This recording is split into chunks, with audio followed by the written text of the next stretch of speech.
Hello children, मैं अब आपको ईदगाह पाठ पढ़ाने जा रही हूँ। ये पाठ जो है मुंशी प्रेमचंद जी इसके लेखक हैं और ये जो पाठ है आपको अलग अलग बोर्ड्स में अलग अलग क्लासेस के लिए मिलेगा, इसलिए इसको हम एक सीमा में नहीं बांध सकते क्योंकि ये बहुत ही प्रसिद्ध कहानी है ईदगाह। इसलिए जिस भी क्लास में ये लेसन होगा हम इसको उसमें देख सकते हैं। इसमें कवि जो प्रेमचंद जी हैं उन्होंने अपनी कहानियों में जो वास्तविकता है उसको ही दर्शाया है। अधिकतर उन्होंने ग्रामीण परिवेश का और गरीबी का, इन सब चीज़ों का बहुत उल्लेख किया अपनी कहानियों में। ईदगाह भी एक कुछ ऐसी ही कहानी है। इसमें जो एक हामिद नाम का बच्चा है जिसके माता पिता दोनों नहीं हैं, वो अपनी दादी के पास रहते हैं और चूँकि गरीब हैं, दादी जो भी उसके पास है थोड़ा बहुत उसको देती हैं पहनने के लिए। दादी के पास भी ज़्यादा अच्छे कपड़े नहीं हैं, इसके पास भी जूते भी नहीं हैं और बहुत कमी में ये जीवन व्यतीत कर रहे हैं। लेकिन पवित्र रमज़ान के मास में 30 रोज़ों के बाद आज ईद आ चुकी है। सारा वातावरण सुंदर और सुखदायी है। ईदगाह जाने की तैयारियां होने लगी। खासकर बच्चे बहुत प्रसन्न हैं और सभी को पैसे मिले हैं। वे अपनी मनचाही चीज़ें खरीद लेने में ही खुश ले सकते हैं। इन लड़कों में 4-5 लड़के का एक भोले भाली सूरत का दुबला पतला हामिद भी है। उसके माँ बाप दोनों बीमारी के कारण मर गए थे। अब वह अपनी बूढ़ी दादी अमीना के साथ रहते हैं और वही हामिद की देखभाल करती हैं। हामिद तो ईद की खुशियाँ मना रहा है क्योंकि वो तो बच्चा है, उसे नहीं पता परिस्थितियाँ कैसी हैं, पर इतना पता है कि तंगी है, पर ईद मनानी है, सब मना रहे तो उसको भी मनानी है। उधर जो उसकी दादी अमीना है अपनी गरीबी पर आंसू बहा रही है। घर में खाने के लिए कुछ भी नहीं है, लेकिन हामिद इन सब से बेखबर है। अपनी दादी से वह कहता है कि तुम डरना नहीं, मैं सबसे पहले ईद मना के वापस आ जाऊंगा। अमीना तो चिंतित है कि सब बालक अपने माता पिता के साथ जा रहे हैं, ये लड़का तो अकेला है। हामिद भीड़ में कहीं खो गया तो क्या करेगी? 3 कोस का रास्ता है, उसके पास जूते भी नहीं हैं, पैरों में छाले पड़ जाएंगे। अमीना ने हामिद को मिठाई और खिलौने खरीदने के लिए 3 पैसे जो उसके पास थे वो दिए। अब ग्रामीणों की टोली ईदगाह की तरफ चल पड़ी, यानी सभी बच्चे, माता पिता सब ईदगाह की तरफ चले। बच्चे सबसे आगे चल रहे थे। शहर में प्रवेश करके बच्चे हर चीज़ को आश्चर्य से देखने लगे क्योंकि वो ग्रामीण परिवेश में रहते थे। जब शहर में आते हैं तो बहुत खुश होते हैं। इस तरह ईदगाह आ गया जहाँ पर लोग नमाज पढ़ते हैं। ईदगाह के कार्यक्रम पूरा हुआ, यानी सब ने एक दूसरे को बधाइयाँ दी और सब ने एक दूसरे के गले मिले। लोग एक दूसरे के गले मिलकर अपना प्रेम दिखा रहे थे। इस तरह का खुशनुमा वातावरण था। जैसे ही नमाज ख़त्म हुई सभी बच्चे दुकानों पर धावा बोल देते हैं, यानी उनको तो मेन तो मेला देखने गए थे, वहाँ जाके चीज़ें खरीदेंगे, मिठाइयाँ खाएंगे, यही उनका स्वभाव है बच्चों का। रमज़ान के 30 रोज़ों के बाद चूँकि ईद आई है, सारा वातावरण निराला है। ईदगाह जाने की तैयारियां होने लगी। लड़के सबसे अधिक प्रसन्न हैं। हामिद, मोहम्मद, मोहसिन, नूर, सम्मी सभी दोस्त मिलकर अपनी बाज़ार में चीज़ें खरीदने के लिए तैयार हो गए। महमूद के पास 12 पैसे हैं, मोहसिन के पास 15 पैसे हैं, हामिद के पास तो सिर्फ 3 पैसे हैं। अन्य लड़कों के पास भी बहुत पैसे थे। वहाँ सभी लोग बाज़ार में जाने लगे। उसके बाद मिठाई खिलौनों की दुकानों पर धावा बोल देते हैं सभी और सभी मित्र आपस में बातचीत करते हैं। महमूद कहता है, पैसे गिनने लगता है, 1, 2, 10, 12 पैसे।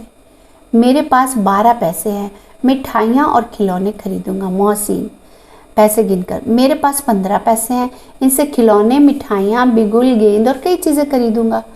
महमूद और मोहसिन कहते हैं हामिद से कि तुम्हारे पास कितने पैसे हैं? हामिद कहता है मेरे पास तो 3 ही पैसे हैं। हामिद दूर से खड़ा खिलौनों को देखता रहता है। अरे मोहसिन, तुम कौन सा खिलौना खरीदना चाहोगे? बाकी बच्चों ने पूछा।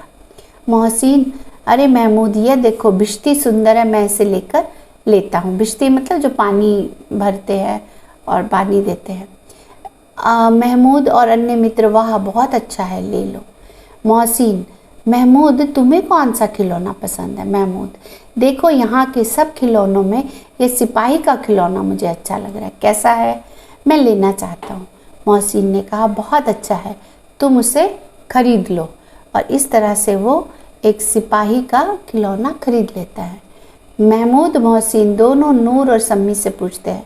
महमूद, मोहसिन यार, नूर सम्मी, अब दोनों क्या पसंद करते हैं देखिए। नूर, दोस्तों इन सब खिलौनों में मुझे वकील खिलौना पसंद आया है, मैं इसे खरीद लेता हूँ। अरे सम्मी, तुम क्या लोगे? सम्मी, वैसे तो यहाँ सभी तरह के खिलौने हैं, हाँ मुझे ये धोबन का खिलौना बहुत पसंद आया, आप सब भी देखिए।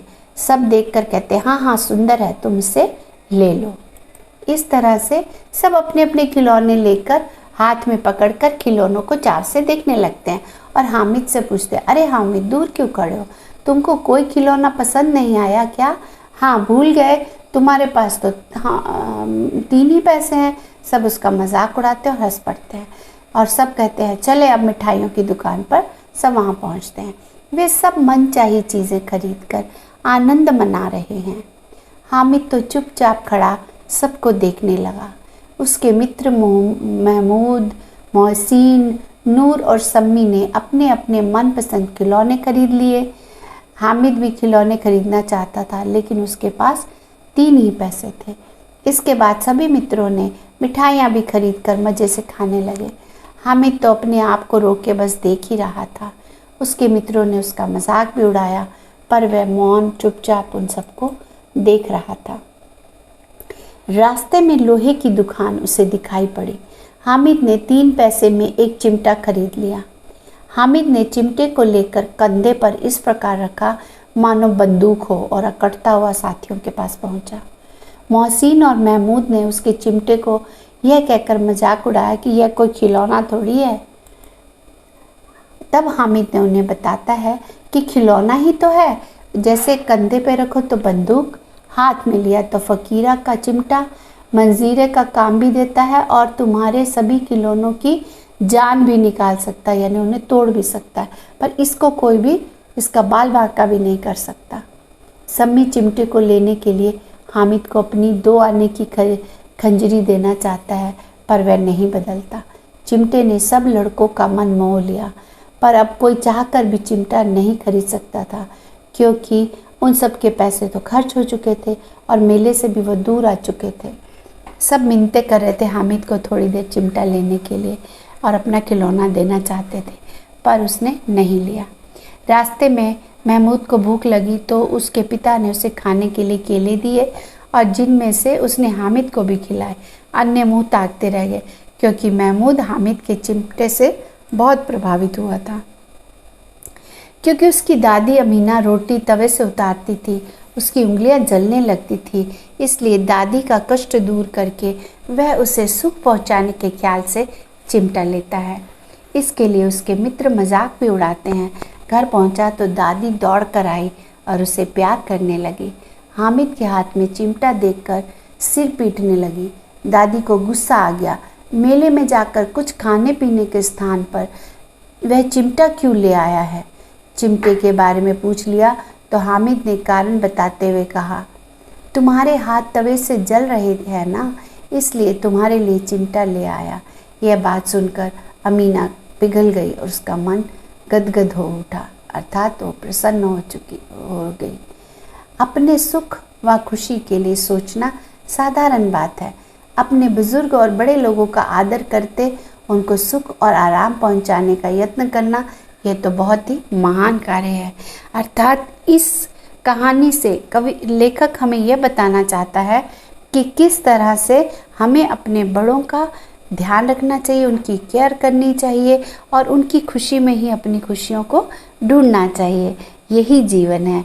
और जो इंसान सबके बड़ों का आदर करता है तो वो बड़ों का आशीर्वाद भी पाते हैं। मुझे उम्मीद है ये कहानी बहुत ही अच्छी लगी होगी आप सबको और सहज तरीके से समझ भी आई होगी। फिर मिलती हूँ एक नए विषय के साथ, तब तक के लिए शुभ दिन।